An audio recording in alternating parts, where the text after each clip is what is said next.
So today I wanted to talk about the personality that victims of narcissistic abuse tend to have. And I'm not talking about their real personality. I'm talking about who they become as a result of the abuse. And this is true whether it's childhood trauma that your parents were narcissists or from a long-term relationship. It's almost like we all get the same kind of personality. And so I want to explain what happens and how that happens. And more importantly, if you find that you identify with this, what you can do to get the real you back. And I always save my tips for the end, so make sure you watch to the end if this resonates with you. That being said, let's dive in. For those that don't know me, my name is Michele. I'm a trauma survivor myself. I am now a trauma-informed coach. I specialize in helping people overcome narcissistic abuse and Cptsd. I'm also a somatic experiencing practitioner and the founder of the Thriver School of Transformation, which is a monthly membership where we meet live every week and we do the inner work together. So if the videos are not enough for you, make sure you check out that resource. So something that happened to me very early on my trauma recovery journey was I went to get help from someone because at that time I was like, well, I'm the problem, right? Because if you've been involved with a narcissist, they convince you that they're perfect. And after a long time of that type of manipulation, you start believing or thinking or suspecting that maybe it's you. So I went to get help for me because I was the problem. And as I was getting help, he told me, he was like, you do realize that you're in an abusive relationship. And sadly, a part of me was like, finally, she's getting it. She's waking up. But this other part that was so traumatized was in shock. Okay. And then afterwards, I asked him, I was like, well, how do you know that? And he said, people that have been in narcissistic relationships have a very distinct personality. And he went on to compare how he can notice victims of narcissistic abuse with an animal print. He's like, you don't have to see what type of animal was present. You can look at the imprint in the ground and know what type of animal it is by the imprint it leaves behind. And he said, and it's the same thing with narcissistic abuse. The imprint that narcissistic abuse leaves behind is very distinct, very clear, and very obvious. And that leads me into my topic today. The imprint that narcissistic abuse leaves behind is a personality, a traumatized personality that so many of us get stuck in. So before I go into some of the traits and characteristics of that personality, I first want to help you to understand why this happens, because I know with myself on this journey, again, we're so quick to blame ourselves. We're so quick to be like, it's my fault. We're so quick to get upset with ourselves and not put the blame where it belongs, which doesn't help us on this journey. So when I learned this, what I'm about to share with you, it helped me to not go into that spiral of shame and self-blame. So I want to explain what happens to your brain as a result of narcissistic abuse. And this is why we experience these personality changes. So because narcissistic abuse, when you're in a relationship, especially with a covert narcissist, where everything is hidden and everything is confusing, what happens is we actually start utilizing different parts of our brain on a daily basis.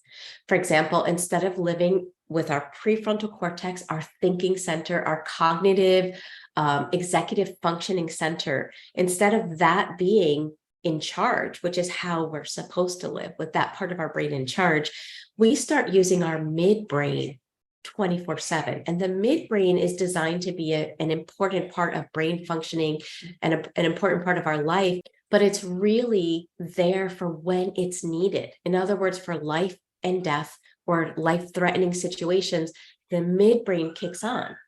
And it kicks on and overrides our prefrontal cortex. Again, we need that to happen in a life and death situation. The problem with narcissistic abuse is that it ignites those areas of our brain 24/7. That's why we use phrases like walking on eggshells. What we're basically saying when we say we're walking on eggshells is that we are living in a hyper alert trauma state. Our brain is vigilant to danger 24/7. So we are out of the thinking areas of our brain and we are constantly in the survival areas of our brain. And that is why we experience so much change in our personality. So here are some changes that I experienced. You can let me know down below in the comment section if these resonate with you or if I missed any. So when we are no longer in our prefrontal cortex, we lose what's called prefrontal attributes.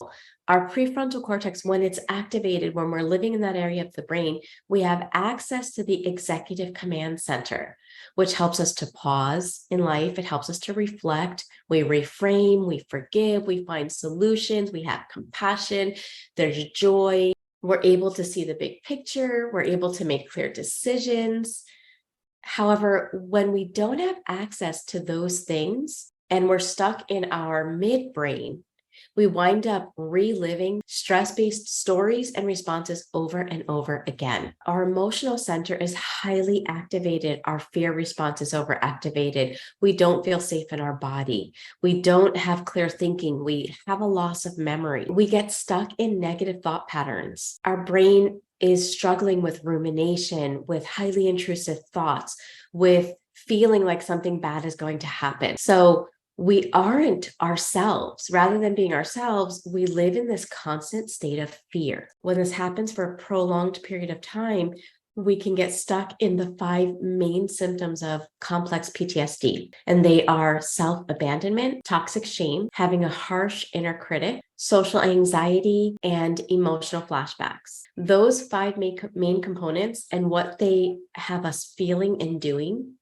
become like our new personality. We're not ourselves. We are stuck flinging between those 5 main symptoms. For example, with emotional flashbacks, because the trauma is somewhere still alive and stuck in our body is always on hyper alert to anything that reminds it of the trauma. And so we are overreacting. We are depending on our trauma response, whether it's fight, flight, freeze, or fawn. We're either in a highly active fight response where we get angry really quick, a flight response where we're doing so we don't feel, a fawn response where we are appeasing everybody to try to establish some means of safety, or a freeze response where we just feel stuck. And we think that that's who we are, right? That becomes like our personality. But it's not our personality. That's our trauma responses that are stuck. Very much like a car, a manual car, if the gears get stuck, there might be nothing wrong with the car except that the stick shift needs fixing. Well, it's the same thing with us. As a person, we are fine. We really are. And I know if you're resonating with what narcissistic abuse does to you, you do not feel fine. And I get it because I didn't feel fine either. But as I worked through the journey, I realized that I was fine underneath all those layers of trauma and what the trauma did and the personality and the coping skills that I developed because of the trauma. And so recovery wasn't about getting a new me because there was nothing wrong with the me that I was. It was really about unlearning all those layers that the trauma created and working through those coping skills so that I could get back to who I really was. I hope that makes sense. And so some of the things that you would find if you are struggling with narcissistic abuse recovery, and again, this could be, you could be in the relationship or you could be out of the relationship for years. And if you don't work through this, the personality stays stuck. It doesn't go away with time if you're in that traumatized state. So some of the things that you would notice is that you are probably very hypervigilant. When you go someplace, it's almost like, and this is what happens, is like our nervous system kind of spreads out and is constantly scanning the environment. So you don't feel like you're just being and you're at the event or you're at the place that you're at. You feel yourself on alert, scanning and looking for danger. You never feel safe in your body. You constantly have this dread or fear that something bad is going to happen. And so you're always gauging what you're doing and how other people are responding to you because you're trying to find a way to feel safe. You find yourself easily triggered. You have a hard time regulating your emotions. So when you are flung into fight, flight, freeze, or fawn, it can take days for you to feel like you have worked through that trauma response and are back in your body. And for some people, they feel like they are living a never-ending trauma response. They never feel present in their body. As who they really are. Oftentimes it affects us emotionally. Again, some of those prefrontal attributes that we lose are joy, excitement, passion, creativity. And instead of being able to feel those things, we wind up stuck in emotional states like depression or anxiety, or flinging back and forth between the two. We wind up being stuck with negative thoughts all the time. I know with myself, and this sounds so weird to say it, and if I didn't experience it, I think I would have a hard time understanding other people that experience it. So for anyone that listens to this and is like, that's just crazy, that doesn't make sense, maybe you don't have Cptsd, maybe you haven't undergone narcissistic abuse, because anyone that has is going to be like, Michele, I get you, I hear you. But I went so long without laughing, which is so sad to admit, especially because I was known when I was young. I was known for being the kind of person that could never tell a joke because I'd be laughing at the punchline before I could get it out into words, right? So it was a complete change in personality, but I went so many years without laughing that I had to teach myself to laugh again. And this kind of shifts me into, well, what do we do if we start realizing that, yes, I now have the personality of somebody that has been through narcissistic abuse? This resonates. What do I do about it? This is the hard part, because I know with myself, and so many of you, you're like, okay, give me the answer so I can do this, and tomorrow I'm me. We have this intense need to want to like take our trauma and fling it outside of us so that we could just be ourselves. And we want it to be quick and painless. But it doesn't work that way. And that's something that I had to learn the hard way. So you might have to learn that the hard way as well. But the faster I tried to move on my recovery journey, the longer it was taking. I had to learn that it wasn't about getting rid of my trauma. It was about supporting my body where it was stuck, because that's kind of why trauma gets stuck in our body, is because whatever we're going through is too much, too fast, and without any support. And so we're trying to heal it in the same way it got stuck in our body. It doesn't work. We have to do things differently. We have to learn how to unlearn what our body and mind and our subconscious mind learned as a result of narcissistic abuse, which is the negative beliefs that are now running the show in our life. We have to unlearn those. We have to help our body to embody new beliefs, because it's one thing to know with my mind, like, I know I want to believe this about myself. And my body's like, yeah, well, that's nice, but I believe this. And getting the two to work together, that's the secret to working through narcissistic abuse. We can't do it with the mind only. And so many of us want to do that. I say that because I did too. I was like, well, can't I just learn my way through this? Can't I just learn what it's like to be safe, and then my body's just going to follow me? No. That's what happens when we're children and we only have our subconscious. Our body is following whatever we're learning in those years. But as adults, we now have two aspects of our brain. We have our, technically three, but I'm just going to talk about the two right now. We have our conscious mind and our adult self, and we have our subconscious. And we have to help both work together after narcissistic abuse, which means the conscious mind is our thinking brain. Our subconscious is our body. We have to learn ways to help them to work together. And that's something that takes time. It takes patience. It's almost like going to a home. You think of a home that you want to flip, right? So you go to this home and it's really beat up, and it's kind of on the outside, it really looks like it needs a lot of work, right? But the structure is sound and strong. But you have to go in and kind of remove the old parts that no longer serve the home, the old wiring, the old paneling, whatever is no longer serving it, and you have to install the new.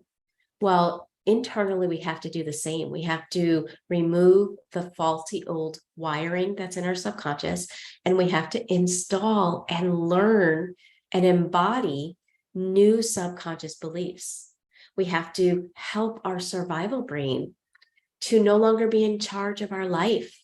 We want it there for when we need it. Just like in your home, you want your home alarm there for when it's needed. But imagine living in your house with your alarm blaring 24/7. Imagine how that would disrupt you emotionally. Well, that's just a tiny piece of what it's like to have our midbrain and our survival brain on all the time. It affects every aspect of our lives, of our inner peace or lack of inner peace. So we have to help that survival brain to learn how to only be active when needed. And I know that sounds like a lot, and it is a lot, because narcissistic abuse really causes a lot of destruction. It causes a lot of breakdown in your cognitive functioning, in your emotional states, in your body, in your health. And so lasting change does take effort and time. But I just want to encourage you to be willing to give yourselves that, because if you don't, there's nothing worse than having to go through narcissistic abuse, right? That's awful, especially because the people that inflict narcissistic abuse are usually the people that you expect to love you and to be there for you. So it's awful to have to go through, but to stay stuck in it, even if the narcissist is gone, is even worse. So doing the inner work is worth it, because you get you back. And if you're struggling, make sure you check out Thriver School of Transformation. I have a half off sale. So if you want to join us for the year and really be with other Thrivers that are working through the same journey, that get it, that understand you, make sure you check out that link. The sale ends on the 31st.